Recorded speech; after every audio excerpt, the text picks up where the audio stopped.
Good afternoon, everyone. Welcome to the Policy Circle Move the Needle virtual experience focused on disinformation and news literacy. I'm Stacey Blakely. I'm the Executive Director of the Policy Circle, and we are a 501c3 nonpartisan grassroots organization. We provide pathways for women to become more informed, engaged, and effective civic leaders. We want to extend a special thank you to all of our members, our circle leaders, our state leadership council members for all that you do to make this such a thriving community for women who are seeking opportunities to learn and lead. We want to thank our champion network partner, the News Literacy Project, and our influencer network partner, Legacy Trust Company, for their generous support of not only this program, but the Policy Circle mission. And we want to give a special thank you to all of our network collaborators and for anyone that's joining us today from the AllSides social channels. Welcome. We're glad to have you. And today's discussion is the third and final in a three-part series that we've been doing on free speech.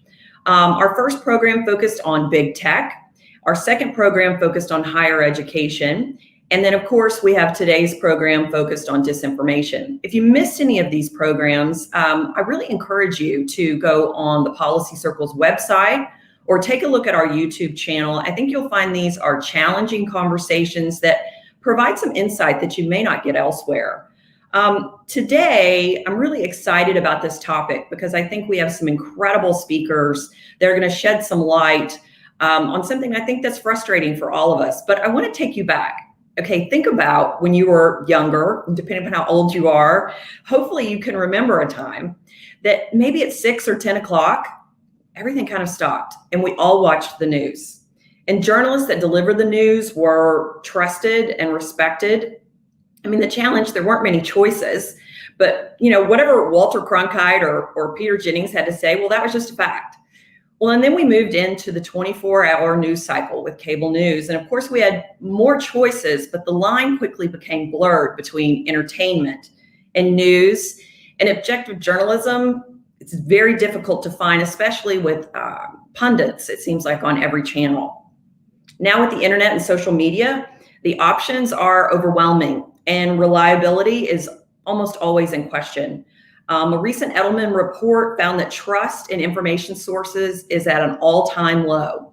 And those that polled said one of the most important things that they can do is have information literacy so they can find sources that they trust. So really our goal today is to shed light sort of on the current situation when it comes to media. Really, how did we get here? And then what's the way forward? And how can we arm ourselves with more knowledge and insight so we can discern fake news, be better consumers of news, and really more conscientious about what we share? So the basis of our conversation today, and for all of our free speech conversations, has been our Policy Circle brief on free speech. I think that's going to be linked in the chat. I really encourage you to dig into this multimedia brief to better educate yourself and then share it with other people in your life. Before we dive in, we have a message or a video from our champion partner, the News Literacy Project. Take a look. Imagine if information came with a nutrition label. Then you'd know if what you're consuming has the right mix of verified facts, credible sources, and relevant context. But news and information doesn't come with a label. It's on us to develop a healthy news diet ourselves. Let's all resolve to strengthen our news literacy so we can make healthier choices about what news and information to consume, share, and act on. Test your news literacy fitness with our quiz at newsliteracyweek.org. Exercise your right to be well-informed and get news lit fit. All right, well, let's get news lit fit. I like that statement. And starting with our first speaker, I'm so excited to welcome Len Apcar. He holds the Wendell Switzer Jr. Endowed Chair in Media Literacy at LSU. He shared with us this is the only endowed media literacy chair in the country. He teaches topics around how people can evaluate media sources and information. Len was the former editor of New York Times Online and served as the former chief Asia editor of the New York Times. Len, you bring an amazing perspective today. I'm delighted to welcome you to the Policy Circle Move the Needle. And I've had a chance to chat with you a little bit before now, and you shared some incredible stories with us that really shed light and bring perspective to what is this disinformation that we're dealing with today? You want to kick us off with some of your perspective?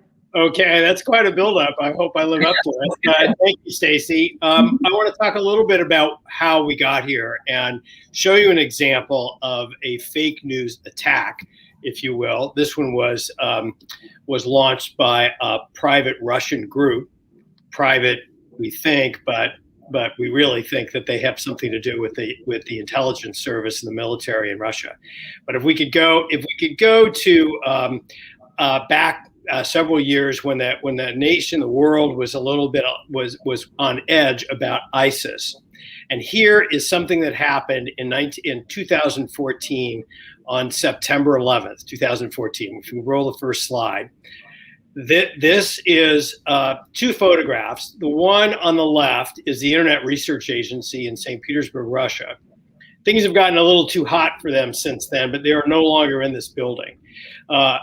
Various investigations by our U.S. intelligence community think that they are connected to military intelligence in Russia, and they were becoming quite adroit at attacking information flows around the world, but particularly the United States. This is way before the 2016 election, by the way. They were in this building in St. Petersburg. And one of the things they did in 2014 is they decided to launch an attack in, of all places, Centerville, Louisiana. We'll be quite sure why it was there. We have various theories, but this is a chemical plant, like there are all along the Mississippi, in the lower part of the river, near just outside of New Orleans, a couple hundred miles. And this is a chemical plant. It makes carbon black, like the black plastic that's in maybe your iPhone cover or your computer. And that's a plant doing its job. The next slide. What do you know? According to CNN, there is been an explosion at that factory in Centerville. There's a photograph on the right. There is another photograph on the CNN homepage, and there is a tweet storm cooking up here. These images have been tweeted out by various collaborators from the Internet Research Agency in St. Petersburg, Russia, all to put this small rural chemical factory town on edge. So go to the next slide. Go back to that slide. I wasn't finished there. These two images are fake. The CNN homepage is completely false. The photograph of that factory has nothing to do with Centerville, Louisiana. Next slide. How did they do this? This wasn't just, well, let's tweet out a few pictures and a fake homepage that we can confect. They had started weeks and weeks ago. They had a YouTube video about this explosion all ready to go on the day of the attack. They had organized their tweet storm on how they were going to do it and strategized it. They even had a Wikipedia entry on this town and on this factory that was up to date on the explosion. It was right there. And wow. To build an audience, they had a page on Facebook called Louisiana News, just to kind of get people who are interested in Louisiana news to come to that particular Facebook page, friend it, and they would collect information on people who are interested in Louisiana news. Next slide. That's before we get to this one. That was an anatomy of an attack. Now, the good news about that attack is that it was over in about 3 or 4 hours. They had Homeland Security in the county, or the parish as they call it here in Louisiana, called the factory and said, "Everything okay over there?" They said, "No, everything's fine. We're operating. All systems are operating safely. There's been no explosions, nothing irregular, whatever." Fire department says we have no reports. So they didn't really know what to make of it. The Times-Picayune in New Orleans, the newspaper, a couple of the big television stations, and in Baton Rouge, the Baton Rouge Advocate, all were trying to cover this, and it took several hours before they could run it down and conclude it was a hoax. And why is the timing of this attack important, and like the significance of this particular, like the constellation of the attack that you talk about here? Why is this so important? Well, they were trying to build a critical mass of audience, right? They would have loved nothing better than to have this town completely go a little nuts, right? They would have had the fire department, the EMS people, all this stuff at the factory. Maybe the factory processes would have had to have been slowed or partially shut down. This was just a way to achieve chaos. Okay, and a test bubble perhaps for, pardon me?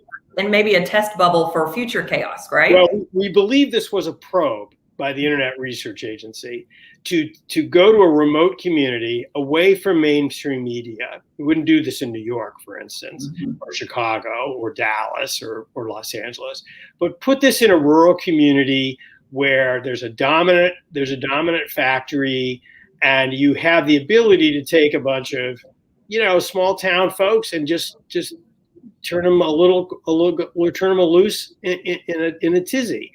And it was definitely a probe and a practice run. We know that much because they graduated of much more sophisticated attacks. To their credit, mainstream media ran it down as a hoax. Wikipedia realized it was a hoax first, and they took it down. They took their page down almost immediately. Years and years later, when I first started teaching about fake news and using this example, the Facebook page was still there. Wow, that's incredible.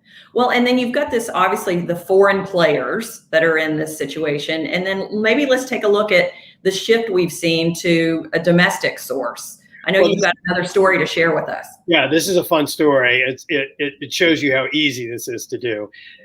This is 2016, if we could fast forward to that. This is an innocent looking man who looks like he came right out of a Brooks Brothers catalog.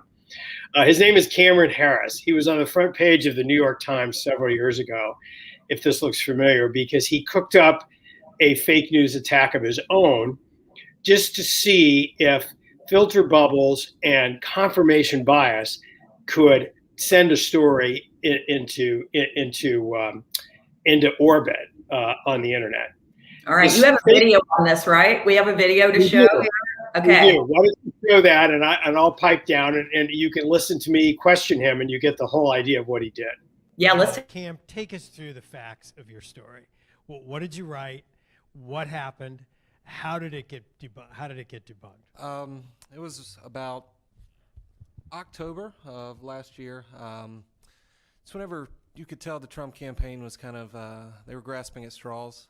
They were getting pretty desperate, and every night at his campaign rallies, he kept saying the word rigged. Hillary Clinton is rigging the election on me.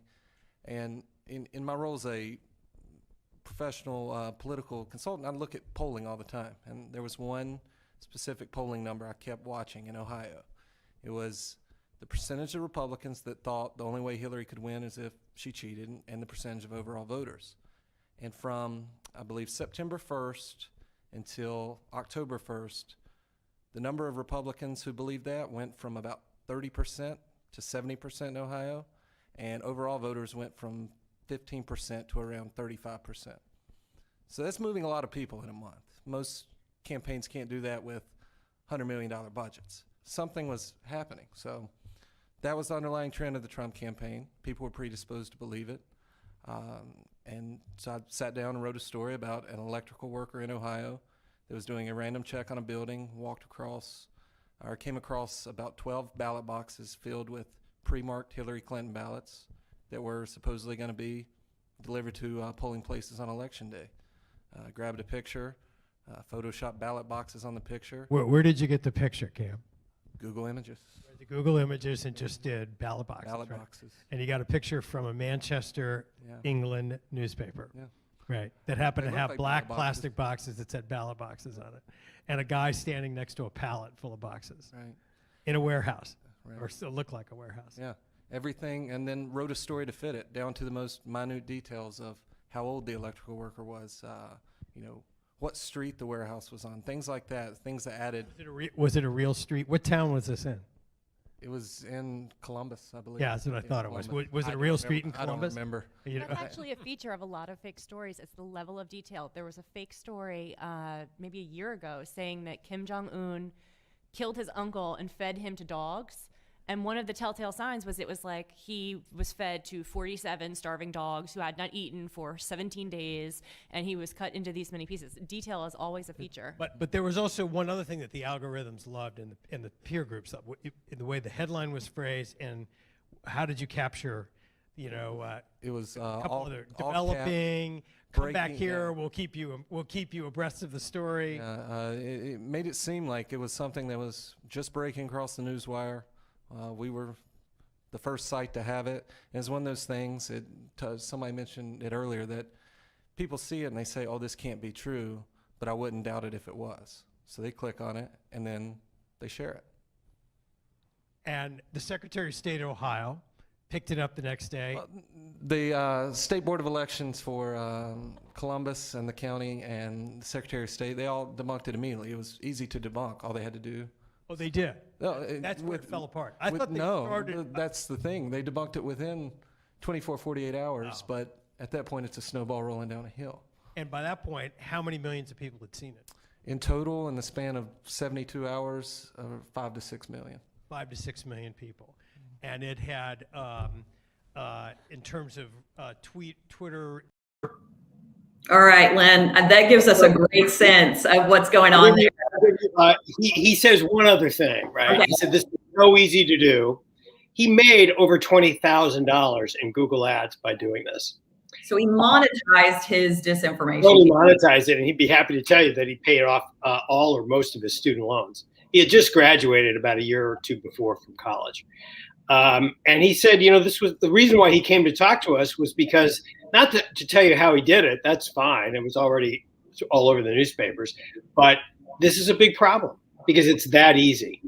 Wow, that's really remarkable how easy it is. And then really those particular steps, right, that they can take to make sure the algorithm picks it up. All right, well, we're going to come back to you in a few minutes. And I really appreciate both of these stories set sort of an amazing, I think, tone for us to realize maybe what we're up against. So thank you, Len. And I'm excited now to introduce John Gable. He's the founder and CEO of AllSides, a news media bias ratings and conversation platform that really uses technology to present news and issues from several angles.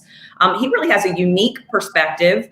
John is kind of part of the Microsoft Office OG team. And so he has been involved in technology for 24 years, and then also worked for 3 Senate majority leaders and President George H.W. Bush. John, you bring a really unique perspective today, so I am delighted to have you here. One thing I thought we would just kick off with you is let's talk about lack of trust in media and really broader perspective on institutions. Yeah, but I think that it's interesting how people generally frame the question about trust, which we care about. But I think the other question is trustworthiness. And they frequently you hear news media concerned about that people don't trust them as well. And yet keeping up with what Len pointed out, now there's this crazy 24-hour cycle. Fewer reporters, half as many reporters working in the news and worked there in print news and worked 15 years ago, and 25% less than in news in any place. So you have fewer people doing more content more quickly, and more mistakes happen. And so the credibility, when you look at Pew and others in news organizations, is just bottom out. It was a little bit lower before Trump got elected, but it's been at such a low level, the differences and remain there. The differences don't even matter, really. It's pretty extraordinary, and it is a trustworthiness. And you even have organizations that are moving so quickly. And then once it gets in there, kind of that snowball you mentioned. So an example, New York Times, Len's old home, they actually had, right after the horrible Capitol riots, this article about reporting how somebody was smashed with a fire extinguisher and that person died. And we now know there's no fire extinguisher. The person who died had no visual contusions or anything like that. And actually we knew that kind of soon afterwards, but we didn't really know it for fact until recently when the postmortem was done. But this became such a fact that it was even in the impeachment papers against Trump when that happened. And this happens to the left and right. And when you have media living on this impulse diet, of exciting you and sensationalizing things. I mean, Fox is always having an alert, a news alert, as so is CNN.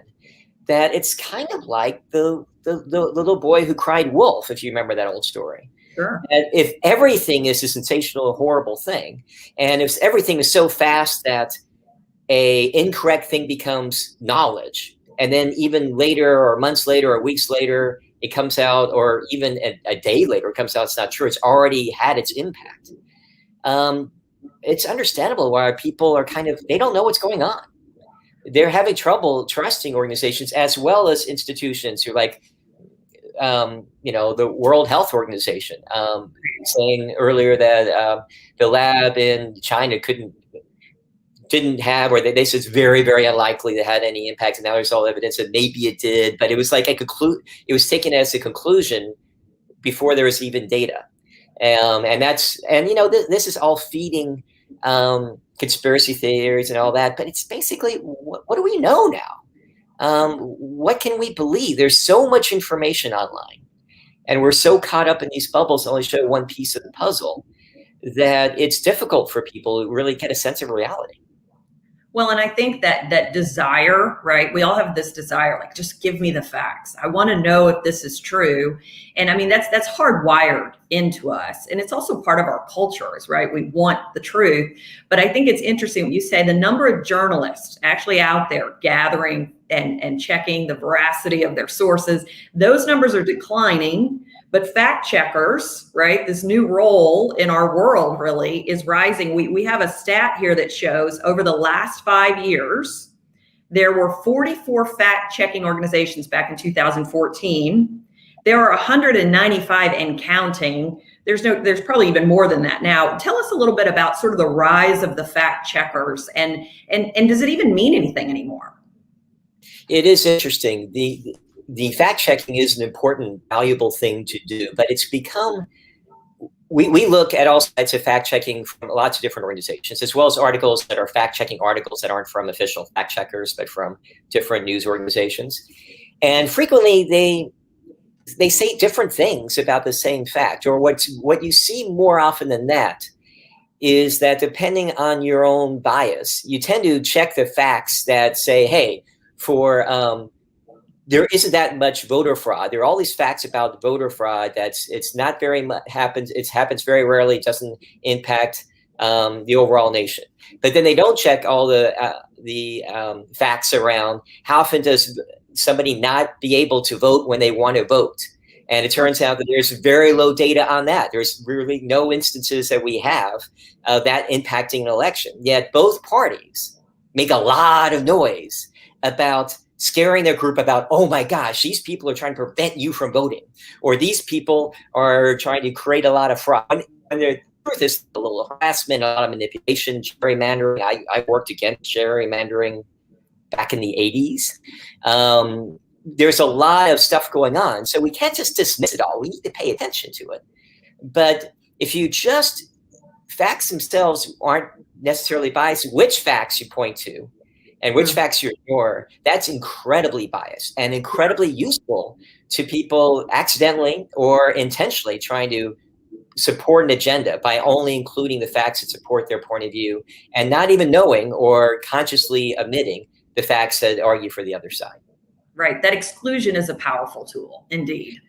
Yeah. And what we talk about that I think strikes me is, various parties, people, businesses, governments, right? They utilize fear a great deal, right? In terms of how that drives people to consume information. You talk about at AllSides, and I want to give you an opportunity to talk about how AllSides addresses this, but let's talk about filter bubbles. It's one of those phrases we hear. So I'd love for you to explain what that concept is, and then maybe what AllSides does to work through it. Yeah, the idea of a filter bubble is simply that we only see information we agree with, or perspectives we agree with, or know people just like us or have the same points of view that we do.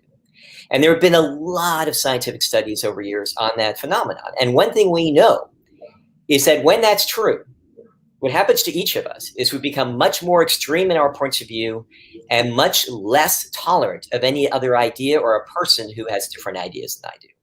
And we see that not just nationwide, but worldwide, in development worldwide, as polarization divisions happening. And the problem with the internet, and I'm, Netscape Navigator, I was the lead product manager for Netscape Navigator. I believe in the internet. But the problem in its stage right now is that there's a great business model behind telling you what you want to know. And there's a great power manipulation to either convince you to vote a certain way or buy a certain way or share a certain way that all supports putting you in that filter bubble. And so what we do at AllSides, our mission is actually to free people from filter bubbles so they can better understand the world and each other. And it's both of those. So it's both the information and people. We're not as intellectual as we think we are. Understanding people that are different than us is a part of the picture.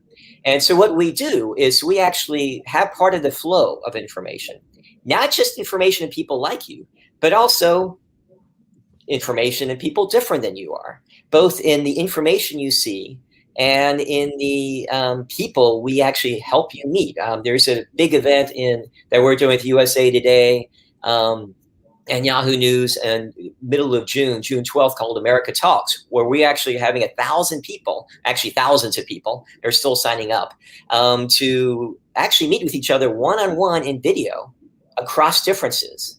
So there's somebody on the left and right having a real conversation that's structured so they can understand each other.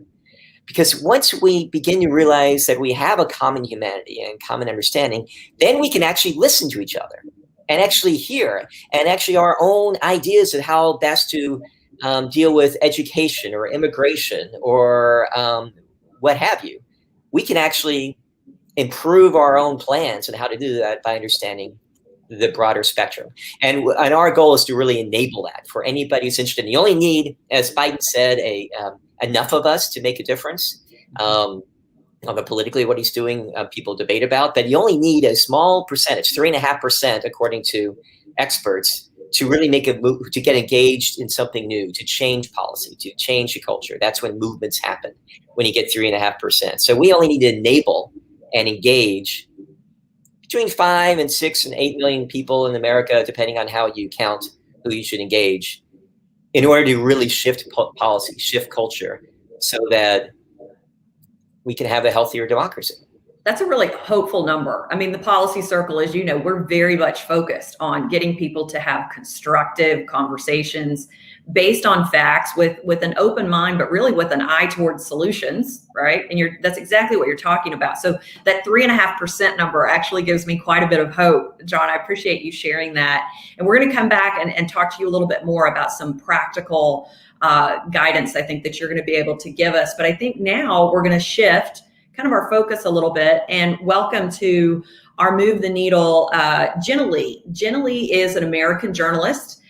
She's a former co-anchor on Fox News Channel.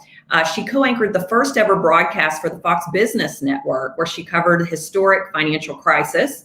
Before that, she worked on a 24-hour local news channel, and now Jenna is the founder of SmartHER News. And this is a really innovative platform that we're excited to share with you. But first, I really want to bring Jenna into the call. Hey, Jenna.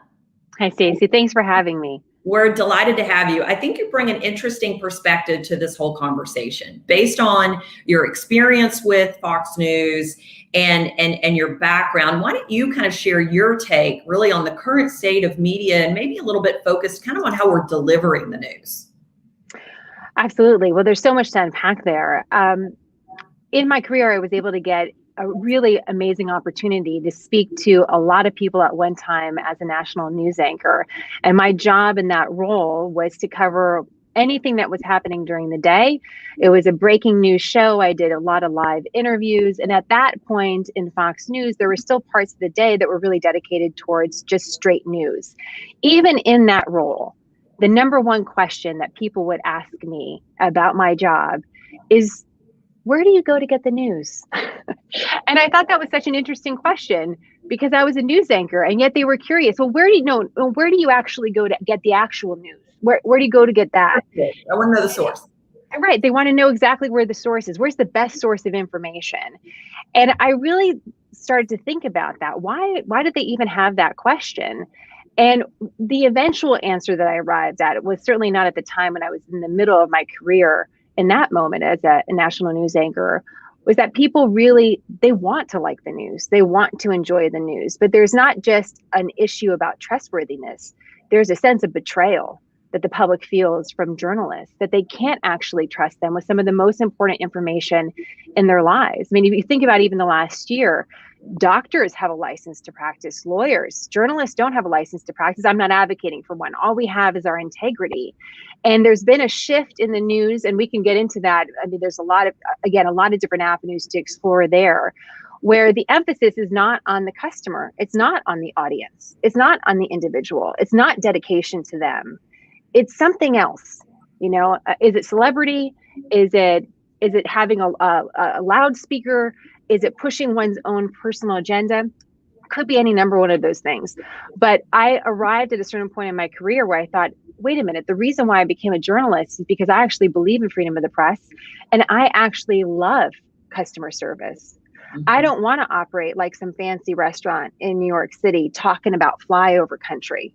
I actually want to be the hamburger joint that you love in your hometown, that you trust, that, you know, not every day is a great day, but you know that I have your best interest at heart because I care about you and I care about your family. And there is a part of that that's missing in journalism. And I wanted to fill that space. How can we build a solution to news? How do we provide an answer to people when they ask, where do you go to get the news? And that's how I arrived at SmartHER News, because I believe that's what people really want from the news. They want to feel smarter. You know, I know there's multiple factors here, and you and I've talked about this a little bit before, but what do you attribute the rise of the pundit, right? Like it seems like that real estate, right, that you occupied at Fox News, where, okay, we're just going to get some straight breaking news. There's less and less of that. And I know, even talking to my family, you know, everything feels like it's commentary. And you made a comment, I think, about commentary maybe being a lack of discipline and everything being sort of an opinion piece. You want to talk a little bit about maybe why you think we've shifted to that? I mean, isn't that what the consumer demands now? The consumer demands actually good quality information. I think part of the reason why you've seen this shift towards what was once described as opinion journalism, which, by the way, isn't a real term. Opinion journalism is an excuse for a lack of discipline, because to actually be a journalist that is serving the public, you have to have discipline, editorial discipline, to really look at all sides and do your best for that consumer, to give them a picture about what's happening in the world. You know, one of the things that I do think is dysfunctional about the current news cycle is the 24-hour news cycle. And really, clutter is the business model of news today. If you look on the internet, if you look on television, anywhere, it's clutter, because the business model is around attaching value to these sort of arbitrary metrics of how much people are paying attention, right? Because at the heart of it, the consumer still is very valuable, but in order to make money, we're just shoving a bunch of stuff in front of them in the hopes that they get something, because then we can make more money. Right. And I just don't think that's actually very healthy, right? It's actually not very useful to me. I actually don't need 24 hours of news. I just need the good news, and not necessarily good news, meaning positive news, just the diet that we need. And at SmartHER News, what we arrived at was a couple of things. One is, if we prioritize curiosity over commentary, our whole position will change. Our whole posture. I mean, think about how you approach a conversation different if you approach it with curiosity, but rather than your opinion. So that's one of the things we look at. The other thing we look at is, how can we produce the most high quality information in the smallest bites possible? I imagined, if you will, Stacey, a tapas bar. I was like, you know, what do you actually want to do when you go out to eat? You know, some people like the full meals. I like about 10 different appetizers, because I want to try a lot of different things. So we're going to try to figure out, how do we deliver news in that format? So high quality information, small bites. You don't need everything at one time, but if you step back and look at your week, then you get at the end of a week or a month or several months, you have so much more information, so much more, not necessarily control, but exposure to a lot of different stories at one time. So, the pundits and the opinion journalism is, in part, I can speak to this, is to fill the space, not necessarily create value. And I also think there's a misjudgment by those in power. And I've talked to executives from every single network. They all think the same thing. They think that people want more opinion. They want more entertainment. They want to feel emotional. Fox would talk about it as red meat. People need red meat, right? Like they're going to tear at it, just like lions in a cage. I mean, think about that imagery and how dysfunctional that is. People actually don't need that. They're really busy with their own lives. They're handling a lot. We need to be what they need, which is providing them the good information. I never have ever in my entire career heard from someone, you know what?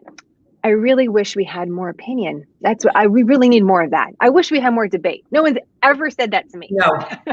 And I think that's that impulse diet, that John said earlier, that phrase, the impulse diet. They're feeding that impulse diet. And I don't think it's difficult for us to connect the dots between red meat, clickbait, opinion pieces, and then sort of where we are in terms of our civil discourse in our country. Right. Definitely plays a role.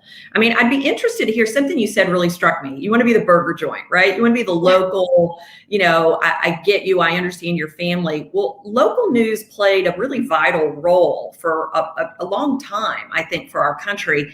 What do you think is maybe the future of local news? Maybe what can we do to help support that source that is local and kind of cares about us and our family? So much of the best journalism in the country is still happening on a local level from people that really understand the community and understand also how to speak to the audience. Again, it's about prioritizing the audience. So they're able to provide something that national news just cannot do. And I actually believe in the future of local news, although the model is also changing as well. You're right about the news diet. I mean, we could talk about red meat. I'm thinking of hamburgers, so clearly it's at lunchtime. But this idea of a sugar high that you get from the news right now is that kind of that feeling of gratification, like, oh, look at this, but it leaves you feeling empty. And when I think local news and anyone that's trying to function in a more healthy environment can actually provide someone a more even diet. Whether or not that has to be the 30-minute news show or the hour news show, how that actually transforms in the community, I think is a really big question. And we should be thinking creatively. We can be leading into that space. And maybe it looks different in different communities. But if we're also going to be healthy consumers, we need to make sure that we support our local journalists as well. And that means, finding the local journalist that you love, that you feel really understands what you need, and supporting them. It is a two-way street, because that's the only way that local news is going to survive. Well, and you also have, you brought this up to me and I thought, wow, I didn't even realize I was doing this. But, I find a journalist that I think, oh, this is a really interesting perspective, or they do a good job. And then I start following them personally. And what it seems like is that some of these journalists are building a personal following, and then they're launching their own services. I mean, now you've got, the Dispatch, and, Barry Weiss launched HER Substack. So you've got these ways that they're kind of monetizing an audience that trusts them. I mean, do you really see that kind of as the future, that we're going to have a lot more of these highly specialized sort of news services that we pay to engage with?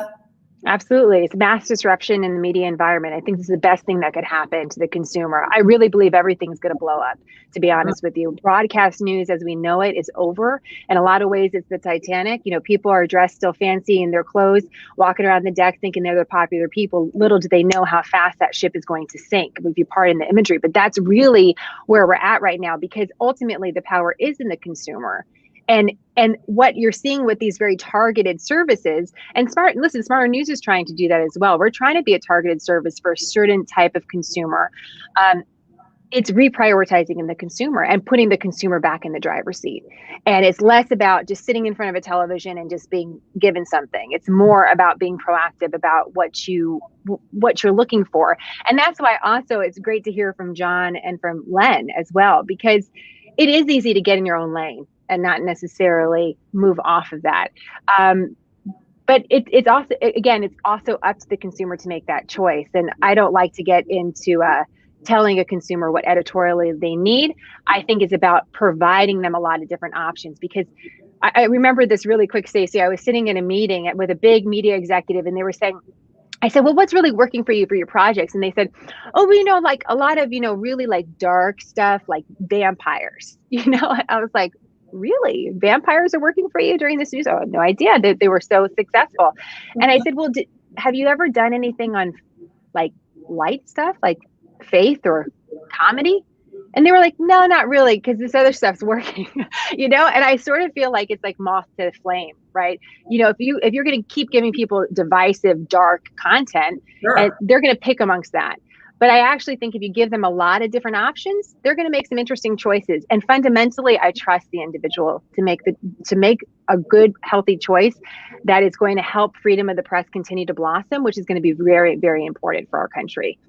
Well, and I think you touched on something, Lynn had said earlier, it takes a lot of courage to even want to become a journalist anymore. But I also think there has to be some courage on the part of consumers. And so I think you really highlight that here is that, they're going to have to step up, take some ownership. And so I think this is all really, points us in a direction, actually it makes me more hopeful, Jenna. So I really appreciate you sharing that. And I think we're going to bring everyone together now and have a little bit of a lightning round here for each one of you to sort of share some perspective.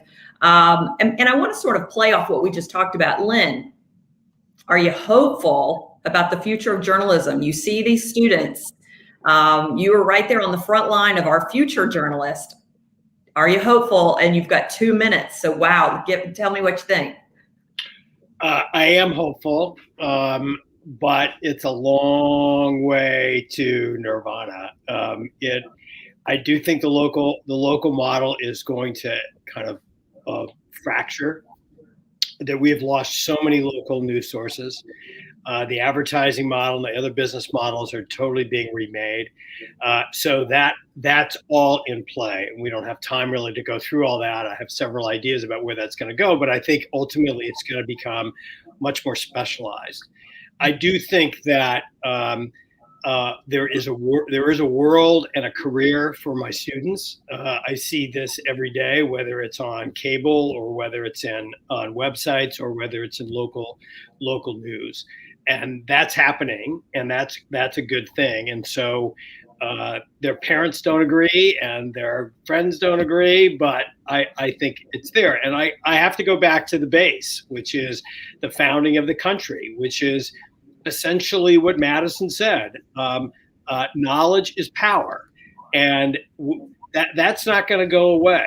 The problem is that much of our knowledge can be distorted, or that the source of information can be misleading. That was true 300 years ago too, by the way, even more so. So you have to come back to these basic tenets. And when people yearn for the era of Walter Cronkite and all that, they're just asking for a simpler time, when it was just easier to digest all this. But that's gone. And, I think we're going to become a world of specialized publications and audiences, and it'll be highly subscription-based, less and less advertising-based. And that there is a world of choice there for people to develop careers. So yes, I'm optimistic in the long term. In the short term, it's a rough ride. We have a lot of work to do. All right. So John, when we talk about kind of the rough ride and the challenges that we face, I think you're in a really unique position to say, obviously technology, and we did a free speech series, right, on a program on big tech. It's really, we're quick to be like, oh, technology is the enemy. And in many cases, there are challenges presented by it. But how can we harness technology, right, to be better consumers of the news and to promote good journalism and a better sharing of reliable information? So first, understand the bigger picture. The printing press is new technology. And for the first 100 years after the printing press, there was chaos. There's a lot of disinformation, made up stuff, a lot of people getting all riled up to attack the establishment. They attacked back. They burned books. There's a lot of pornography. There was a concern that people would have their heads down in their books and not interact with each other as human beings. And about 100 years later, there was new technology, credible publishers and libraries. And there was a news literacy where people began to understand that they shouldn't believe everything they read. And that's when the Enlightenment was possible and that Reformation happened. And I think we're in the same shift right now. We're in this early stage. It's chaos. It's bad. But I'm actually more optimistic now than I was 6 years ago. Yeah. Just like if you think about alcoholics, the good thing is when they know there's a problem. 6 years ago, I thought it was awful and we didn't understand the problem. Now we understand there's a problem. And that's a first step to making it better. And what AllSides is doing, and what other people, there are over 1,000 organizations, over 6,000 nationwide, trying to bridge divides one way or the other. But what we can do with technology is make that simpler. I mean, get all that curation, all that noise, and simplify it so that people can quickly see the different points of view. We're enabling, I love Jenna's point of view about serving the consumer. We've always talked about empowering the reader, that our job isn't to tell people what to think, but to empower them to know what's going on, know each other, and think for themselves. And we can do that at scale with technology that we and others are developing. That's now possible, but it's still new, it's still growing. But the interest in that has been exploding. There's been a huge pushback against the oversaturated junk food, sensational stuff that's out there. No wonder we all have stomach aches from news, because it's all junk food. And when you eat nothing but junk food, you get a sick stomach and you look for something different. Right. And that's what Jenna's doing, or we're doing. I mean, I suspect Jenna's growing like crazy. We're growing insanely. Yeah. And we actually haven't even spent any money on marketing, and we already had 22 million views in January. So it's just kind of nuts that people are pushing back against it. But you won't see it until it actually happens, because the main news providers don't really see what's happening. It's the people in the nice outfits on the Titanic don't see the shift, but it is happening in a major way right now. Well, the executives are talking about vampires to Jenna. I mean, I don't think.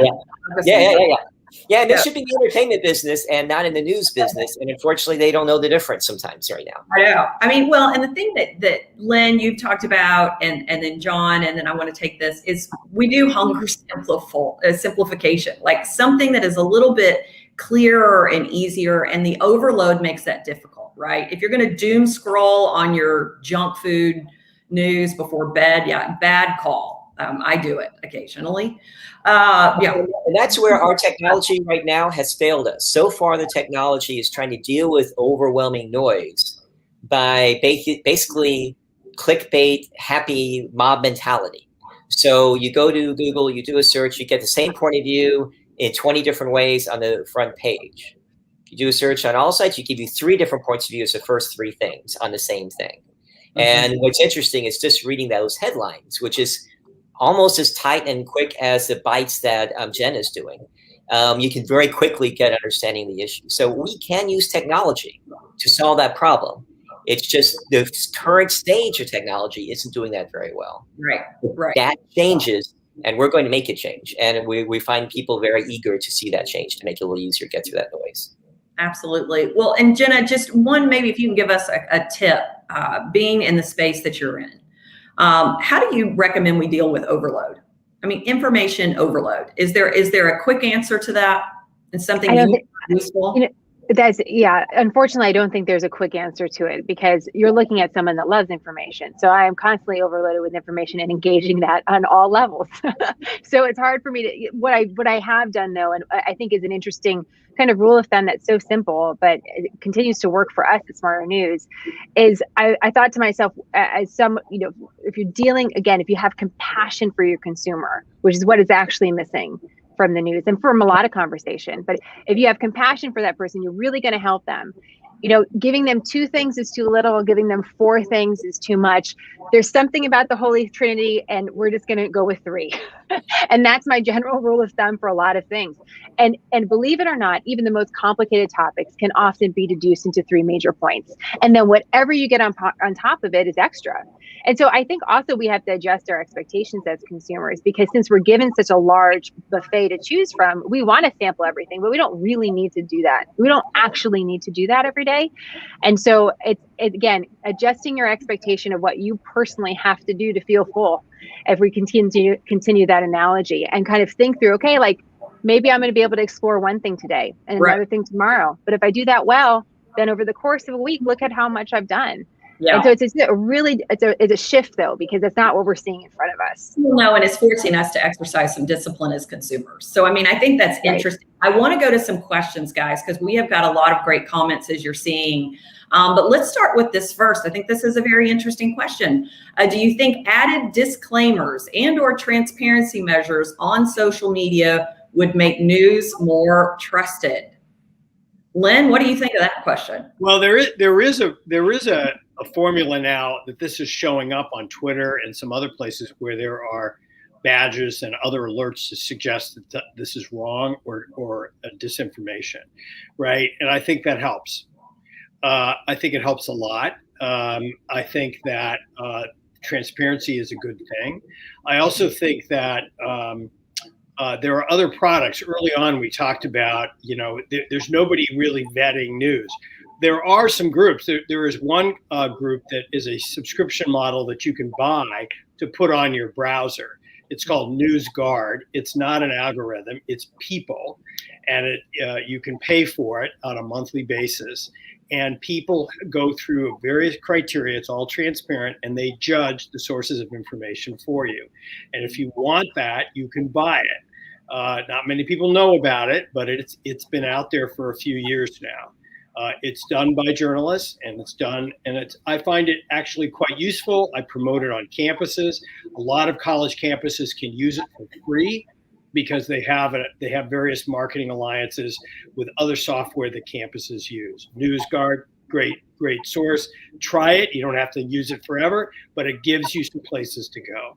I think ultimately where you're going to end up is you're going to find trusted sources, and you're going to be comfortable with either Jenna Lee's sources and SmartHER News. You're going to be comfortable with the Washington Post. You're going to be comfortable with some other source, and you're going to decide that I like this because it gives me perspective that I can trust, and take it from there. And that's essentially where the country was and society was in the 60s. Only they just had fewer choices, so they picked a couple of voices to listen to. Right. I'm going to say something about this opinion perspective thing. Jenna's absolutely right. It was used to fill time, and they brought on free content. CNN, everybody. It was all free. The New York Times would come on. All sorts of news organizations would put their people on for 10 minutes, 5 minutes, 3 minutes, whatever. And the CNN networks loved it because they didn't have to pay a lot of money for it. They just they would send a nice car to pick you up. You'd stand in front of the microphone and send you back to work. And it didn't cost anything. And they made money from it. That's another way of saying talk is cheap, Len. The problem was two things. The newspapers had a version of this too. We wanted to give what was known as news analysis, which essentially was, okay, what does this mean? And readers hungered for a backstory. What is going on here, and what can you tell us? That is where it started. And the networks took that beyond to kind of like storytelling and opinion punditry and all the rest of it. But initially, it started as news analysis. Look, reader, you think you know the story and understand it this way? Have you thought about it this way? Right. And now we've shifted to, I'm just going to tell you what to think on that, which is unfortunate. And I really think that's where we are. And I think I've got one other question, guys, that I want to touch on from our audience. And I think this is a really great question. And we've touched on this a little bit, I think, on the subscriber model. But Jenna, do you want to say, what do you think is kind of the business model moving forward? Listen, I think this is the question, right? And I really entered into building a news platform against the subscription model and gated content, and basically eliminated any existing revenue sources that are out there to support a news model, because I actually thought that they were adding to the dysfunction of news delivery. So I haven't figured out the magic formula of this yet. I actually think it involves several different things, but it goes back to the fundamental question of your audience. Your audience is extremely valuable.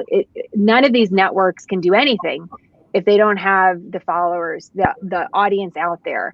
And so I continue to believe if we can continue to deliver value to our consumer, there's going to be a lot of creative ways. And in some ways, I feel like we're going back to an old-fashioned radio model where we're kind of talking very precisely, but more casually. We're doing a lot of these longer podcasts. There's kind of this very natural way for a sponsor to enter in and then leave the room. And it's a different way of creating a show than these like set commercial breaks. Right.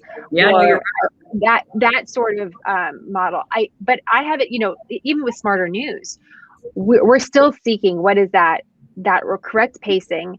And I will throw myself in front of a speeding train rather than sell out to some company that's going to offer me a lot of money right now. And listen, 3 years in, to this, we could really need the support, but Right. I won't sacrifice the trust of my consumer. And I know that it is coming. We're moving towards that model. And when we have it, I'll write a book and it'll be great. And Len and John can come to the book party and it'll be so much fun. Until then, I don't know. We'll do another Move the Needle. Well, guys, I want to shift very quickly into empowering the people that are participating in this program today. Everyone that's listening, I really want to give them some solid takeaways on what they can do. And John, I really would love for you to sort of, here's your marching orders for everybody that's listening on how they can identify, the best way to become more well-rounded in how they consume information. The first thing is to find the perspective you disagree with. So Adam Smith had this fancier quote that basically comes down to, if you can't argue both sides, you don't understand the issue. And that's actually harder to do now. Actually, at AllSides, you can do a search on our site or other places. I can't help but tell you how AllSides helps you do these things. But that's one thing that each of us can do. And there are now tools that makes it easy to do. At allsides.com, or look at the news from a different perspectives. I think that's the main step. The other step is to truly talk and listen to somebody you disagree with. Build a relationship who has a very different political point of view. And there are lots of ways to do that as well. And there are lots of tools that we have, and there are, like I said, over 6,000 organizations devoted to bridging that have different ways you can do that. And sometimes can be done with strangers, like we're doing mid next month, as well as with family. But it's a very different thing when you're focused on curiosity, which Jenna pointed out earlier, and listening to understand, as opposed to listening to tell them why they're wrong and you're right. It's a very different thing. And when we get to that emotive state, then our brains start to work better. And it actually takes less time and less stress. People actually, their individual stress level does go down when they hear the different sides in a common ground kind of way. I like that, really, because it is, again, because we're craving simplicity, and the ability to make up our own minds, right, to own that conclusion is so powerful. And I want to shift to, because I think that is perfect advice to shift. Len, you have a website that helps people detect fake news, provides resources and tools. And this is really something you want people to be sharing with young people in their life, teachers and students. Why don't you tell us a little bit, kind of your tips for detecting fake news? We have a website called detectfakenews.com. It has resources for everybody, teachers, citizens, readers, young and old. We also have these cards, which summarize, a lot of things you need to kind of, once they become instinctive, you don't need the card anymore. But they are just like, when you're reading a story, how do people who are quoted in the story know what they're talking about? Look for yourselves. What is their expertise? Who says this? Is there attribution to what is claimed in the story? Are they independent sources? And a technical one, and oftentimes people are fooled by this. Look at the URL.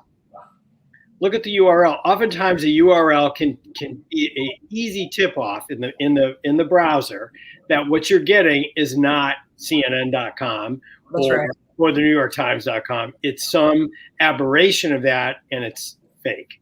The other thing what I tell my students to do is to take a quote in a story, copy and paste it in your browser, and see if it's been publicized elsewhere, and if it's been publicized at reputable places, right? These are all just basics. I'm sure all John, Jenna, and all of us know these. These have been taught for years and years and years now. But a lot of people don't do this, and worse, a lot of people don't think it's worth their time. Right. And I think ultimately, when you invest a little bit of time and practice this, it does become instinctive. What I find is I cast my students to do media journals we do it for about a month and a half, and we change up the genre, if you will, every 5 or 6 days. And it's a daily journal, and they learn not only how to do this, but they become much more critical consumers of the news.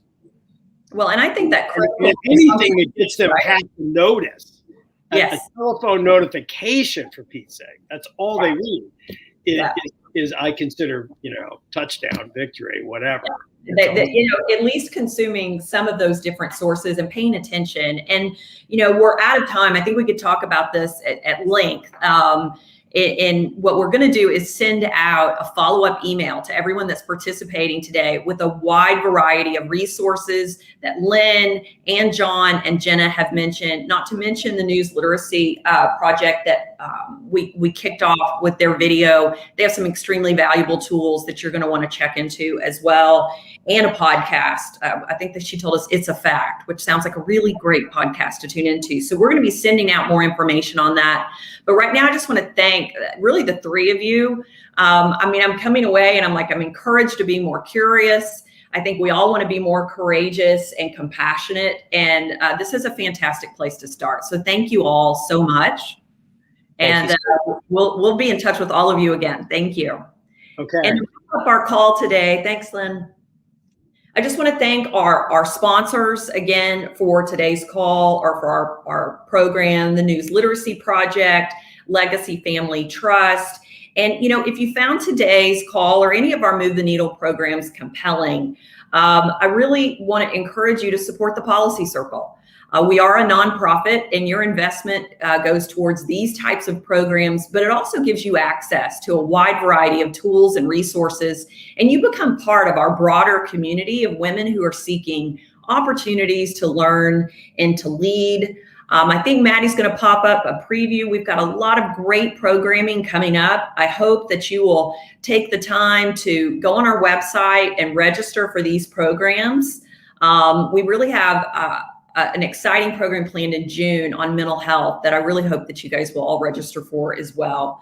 But again, what an amazing topic and a group of speakers. We're grateful for their time, and we're certainly grateful for all of you that spent some time with us today. I hope you're leaving more curious, less furious. So thank you for circling up with us, and we'll see you again soon.